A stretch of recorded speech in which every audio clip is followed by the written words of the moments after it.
Bom, agora 12 horas e 47 minutos em Nova Russas.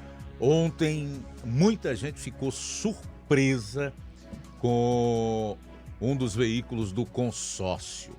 O jornal O Globo, em seu editorial, confrontou o STF e as suas decisões ilegais e inconstitucionais.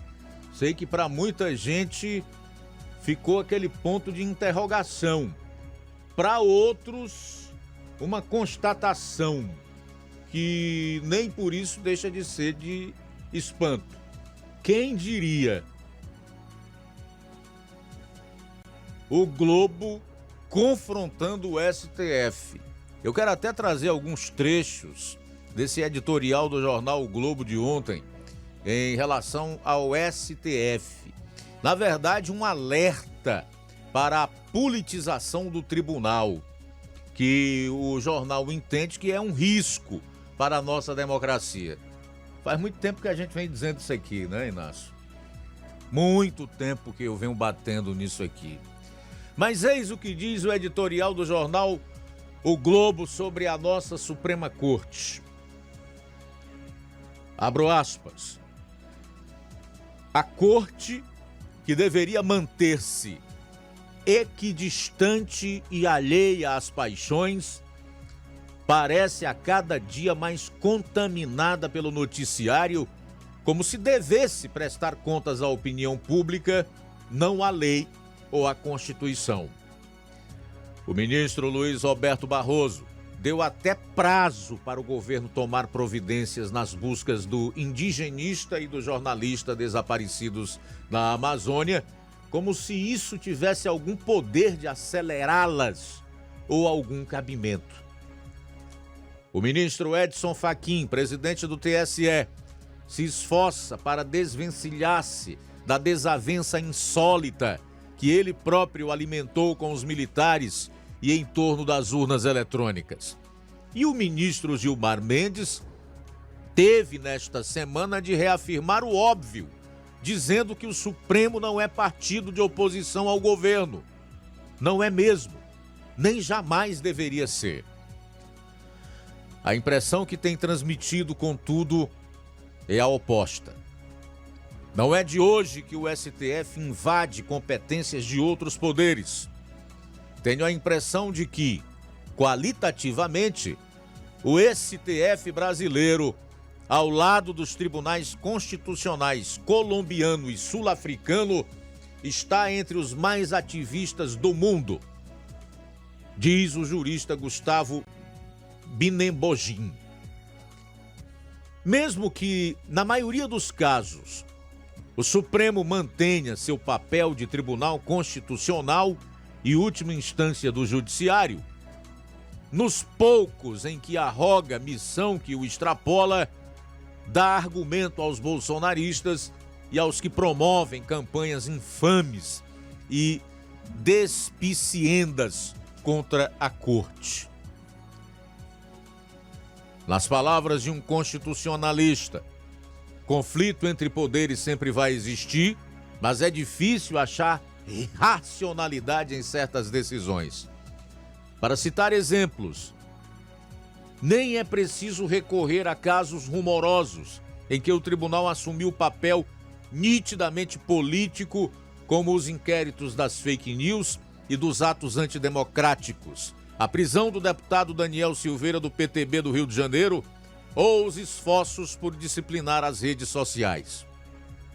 As decisões contaminadas pelo ativismo podem ser as mais corretas e proteger direitos essenciais, mas isso não impede que abram precedentes perigosos. Aqui o jornal está preocupado com o que pode vir depois. E a quem o ativismo judicial e a atuação política do Supremo e essas decisões que não têm nenhum fundamento nas leis e na Constituição podem atingir. Quando o Supremo tornou a homofobia e a transfobia crimes, formulou, sem aval do Legislativo, um tipo penal por analogia. Um absurdo, pois o direito penal é literal. quando equiparou os crimes de racismo e injúria racial, alterou definições de leis aprovadas no Congresso. Quando determinou condições para operações policiais nas favelas cariocas, invadiu competência do Executivo Fluminense e determinou uma política pública. Nada disso estava errado em si, mas criou-se um caminho para arbítrios futuros. Noutras situações, o STF soube agir com comedimento. Ficou anos sem tomar decisão sobre o Fundo Garantidor de Créditos para não invadir competência do Legislativo. No caso da reeleição para as presidências da Câmara e do Senado, apenas mandou cumprir o que estava na Constituição.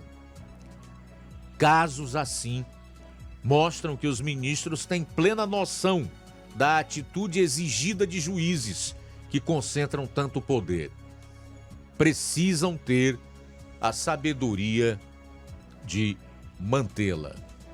Acho que o jornal retrata aqui nessa linha editorial com perfeição o ativismo judicial do Supremo Tribunal Federal e o partido político no qual a corte se transformou nos últimos tempos, um partido de oposição ao governo e, consequentemente, ao Brasil. Eu só faço reserva com relação a algumas ações do Supremo que o editorial aponta aqui como tendo a motivação correta, no entanto, fora da esfera de atuação e da competência do Supremo Tribunal Federal. Ora, não há que se interferir na questão da liberdade de expressão, seja nas redes sociais ou em qualquer lugar.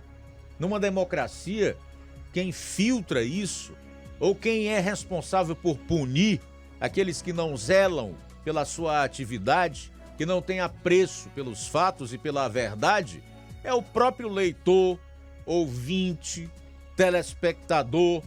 São as pessoas que estão consumindo aquelas informações.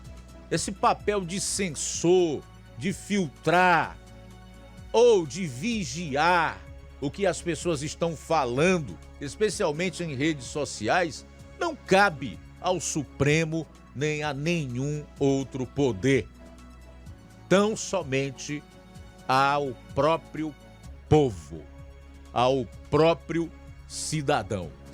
De qualquer maneira, a gente fica feliz de saber que finalmente a grande mídia desse país está acordando para as atrocidades cometidas pelo nosso STF, em especial por esse ministro Alexandre de Moraes.